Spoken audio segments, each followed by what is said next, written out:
একই কাণ্ড। এবার কি এসআইআর স্পেশাল ইন্টেন্সিভ রিভিশন বাংলায়?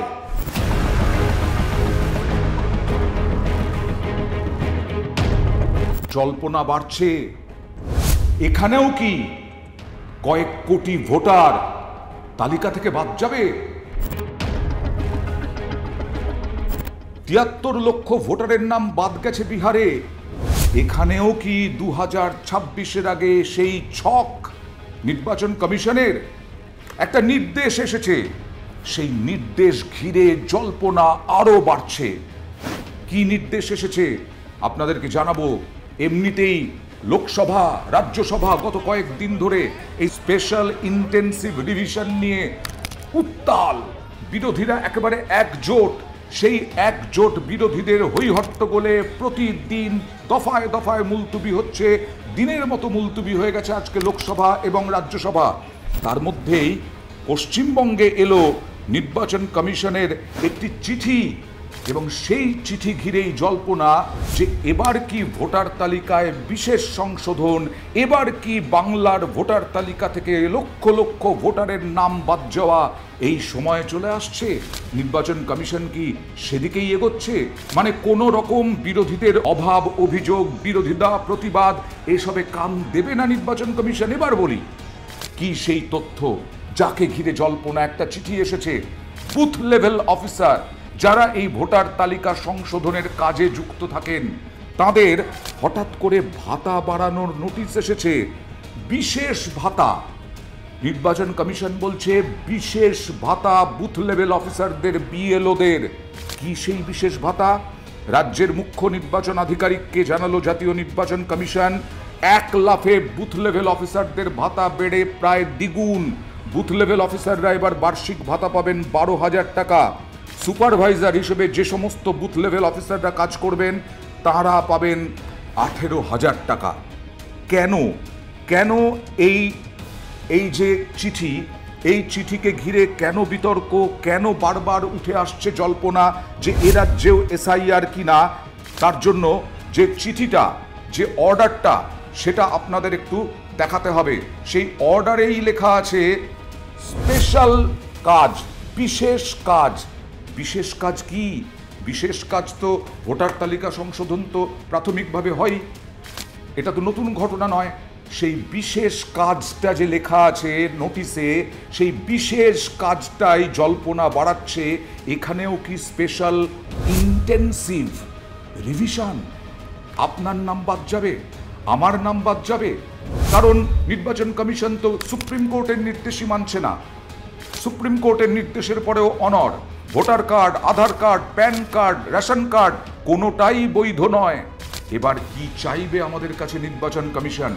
এখন সেটাই দেখার যে আগামী দিনে এ রাজ্যে এসআইআর করার পদক্ষেপ কত দ্রুত করতে চলেছে নির্বাচন কমিশন।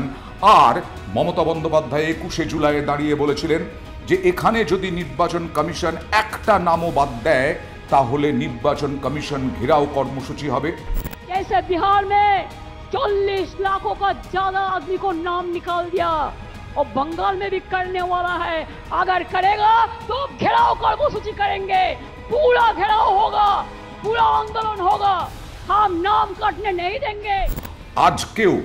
আজও চলছে তৃণমূলের বিক্ষোভ, তৃণমূলের কটাক্ষ, তৃণমূলের আক্রমণ এই নির্বাচন কমিশনকে। स्पेशल जो रिविजन हो रहा है पूरा गलत तरीका से हो रहा है, फुल गलत तरीका से। ये आधार कार्ड नहीं मानेगा, वोटर कार्ड नहीं मानेगा, कुछ नहीं मानेगा, ऐसा तो नहीं चलता है। ये इलेक्शन कमीशन अभी पॉलिटिकल इंस्टीट्यूट हो गया।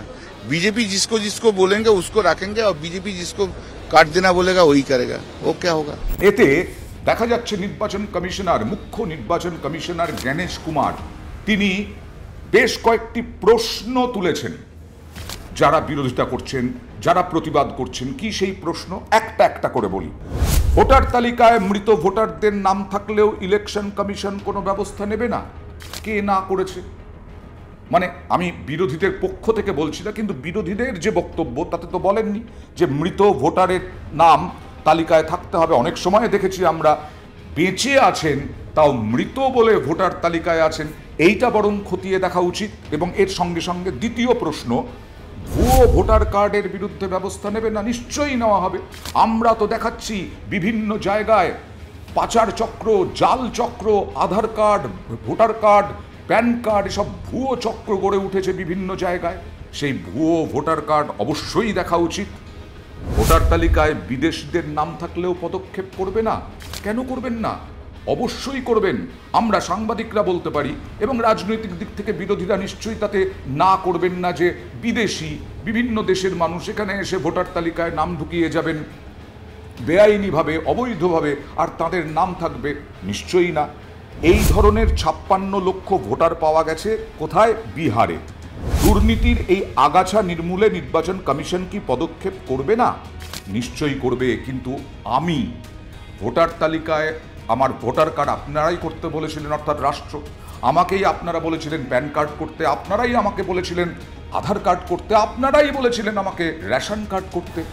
তাহলে সেগুলো যদি আমাকেও বলেন অবৈধ, কারণ আমি বিদেশি নই, আমি মৃত নই, আমার ভুয়ো ভোটার কার্ড নয়, আমি কাউকে ধরে অবৈধভাবে ভোটার কার্ড করিনি, আমি বিদেশিও নই, দুর্নীতির আগাছার মধ্যে আমি পড়ি না এই নির্বাচন কমিশনের বক্তব্য অনুযায়ী, তাহলে আমার ভোটার কার্ড ছাড়া আমি ভোট দিতে যেতে পারবো না কেন, ভোট দেব না কেন?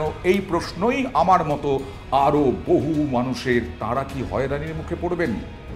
ইতিমধ্যেই আরও একটা কাণ্ড, এই প্রথম বোধহয় এরকম কোথাও শোনা গেল বিহারে প্রধান বিরোধী দল তারা ভোট বয়কটের ভাবনায়, মানে তেজস্বী যাদব, আরজেডি, রাষ্ট্রীয় জনতা দল, তারা হুঁশিয়ারি দিল যে আরজেডি বলছে মোদি তো জিতে এসেছেন বিহারের ভোটেও, সেই বিহারের ভোটে মোদি জেতার পরে এখন এই ধরনের প্রশ্ন তুলছেন। তাহলে মানুষ যদি ভোটাধিকার নাই পান তাহলে ভোট করে কি লাভ?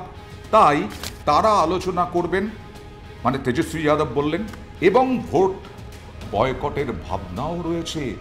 एक बात स्पष्ट है, सब कुछ तय हो ही गया है कि भाई बेईमानी करना ही है, खुलेआम बेईमानी करना है, वोटर लिस्ट से लाखों का नाम काट देना है।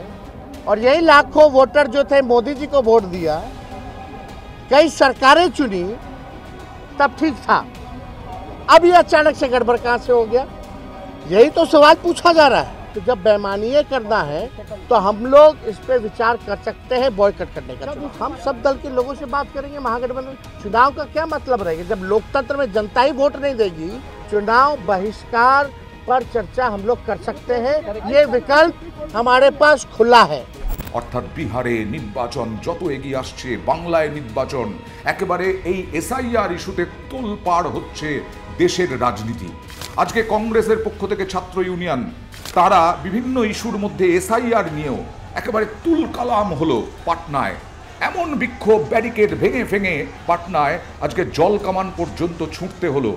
কোথায় যাচ্ছে রাজনীতি, কোথায় যাবে এই দেশের রাজনীতি, কোন জায়গায় গিয়ে দাঁড়াবে ইন্ডিয়া জোটের অবস্থান?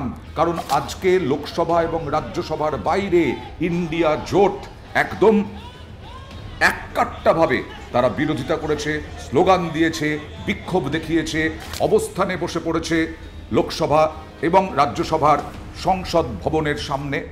সুতরাং তৃণমূল এবং বিজেপির লড়াই চলছে, কংগ্রেস বিজেপির লড়াই চলছে, কিন্তু ভোট নিয়ে আগামী দিনে কি হতে চলেছে সেটাই এখন সব থেকে বড় বিষয়। আবার বলছি, পশ্চিমবঙ্গে কি এসআইআর হতে চলেছে? তৃণমূল কিভাবে বিরোধিতা করবে? তৃণমূলের কর্মসূচি কি হবে? একদিকে বাংলার অস্মিতা, আরেকদিকে নির্বাচন কমিশনের এই ভোটার তালিকা থেকে বাদ দেওয়ার কর্মসূচি, নাম বাদ দেওয়ার কর্মসূচি। এই ঘিরে আগামী কয়েক মাসের মধ্যে যে তুমুল গরম হয়ে উঠবে রাজ্য রাজনীতি, দেশের রাজনীতি আরও গরম হয়ে উঠবে, তা আর বলার অপেক্ষা রাখে না।